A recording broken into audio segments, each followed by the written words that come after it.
সিরিয়ার যুদ্ধের ময়দানে ঘটে গেল এক চাঞ্চল্যকর ঘটনা। বিশ্বব্যাপী শোরগোল।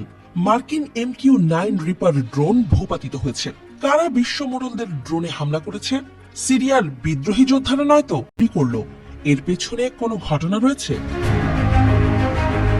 সিরিয়ার উত্তরাঞ্চলের মার্কিন বাহিনীর MQ-9 রিপার ড্রোনটি ছিল অপারেশন ইনহেরেন্ট রিজলভের অংশ।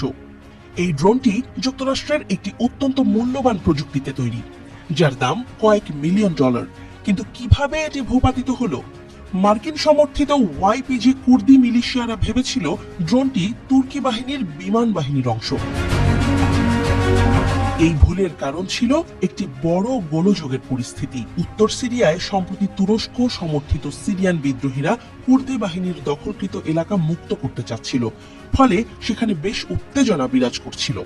SDF বাহিনীতে কুর্দি যোদ্ধারাও আছেন। যখন ড্রোনটি আকাশে দেখা যায়, তখন তারা তুর্কি বিমান মনে করে আক্রমণ করে। তবে আসল ঘটনা ছিল ভিন্ন। মার্কিন কর্মকর্তারা ইতোমধ্যে নিশ্চিত করেছেন, যোগাযোগ বিচ্ছিন্ন হয়ে যাওয়ার পর ড্রোনটি ভুলবশত আক্রমণের শিকার হয়েছে। এখন প্রশ্ন উঠছে, কিভাবে এই ঘটনা ঘটল? এত বড় ভুল কিভাবে সম্ভব? মার্কিন বাহিনী তার সঙ্গী বাহিনীর কাছে উপযুক্ত সমন্বয় এবং সঠিক পরিচয় নিশ্চিত না করেই একটি অত্যন্ত গুরুত্বপূর্ণ ড্রোন পাঠিয়েছিল। CNN জানিয়েছে, SDF বাহিনী এবং মার্কিন বাহিনীর মধ্যে সমন্বয়ের অভাবে এই ঘটনা ঘটেছে। এমনকি মার্কিন কর্মকর্তারা এখন তদন্ত করে যাচ্ছেন এবং দোষীদের বিরুদ্ধে পদক্ষেপ নিতে প্রস্তুত। এটি কি শুধুই একটি ভুল ছিল, নাকি এখানে অন্য কোনো উদ্দেশ্য ছিল?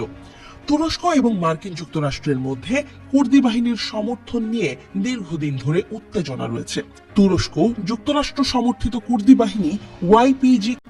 CNN জানিয়েছে, SDF বাহিনী এবং মার্কিন বাহিনীর মধ্যে সমন্বয়ের অভাবে এই ঘটনা ঘটেছে। এমনকি মার্কিন কর্মকর্তারা এখন তদন্ত করে যাচ্ছেন এবং দোষীদের বিরুদ্ধে পদক্ষেপ নিতে প্রস্তুত। এটি কি শুধুই একটি ভুল ছিল, নাকি এখানে অন্য কোনো উদ্দেশ্য ছিল? তুরস্ক এবং মার্কিন যুক্তরাষ্ট্রের মধ্যে কুর্দি বাহিনীর সমর্থন নিয়ে দীর্ঘদিন ধরে উত্তেজনা রয়েছে। তুরস্ক যুক্তরাষ্ট্র সমর্থিত কুর্দি বাহিনী YPG কে সন্ত্রাসী গোষ্ঠী হিসেবে মনে করে, আর SDF হচ্ছে YPG-র অংশ। এই ঘটনার পর অনেকের মনে প্রশ্ন উঠছে, সিরিয়ার যুদ্ধ কি আরো জটিল হয়ে যাবে? মার্কিন সমর্থিত বাহিনী এবং তুরস্ক সমর্থিত বিদ্রোহীদের মধ্যে কি আরো সংঘর্ষ হবে? উত্তর সিরিয়ায় ISIS বিরোধী জোটের অংশ হিসেবে মার্কিন বাহিনীর উপস্থিতি এবং কুর্দি বাহিনীর অবস্থান কি তুরস্কের সাথে সম্পর্কের আরো অবনতি ঘটাবে?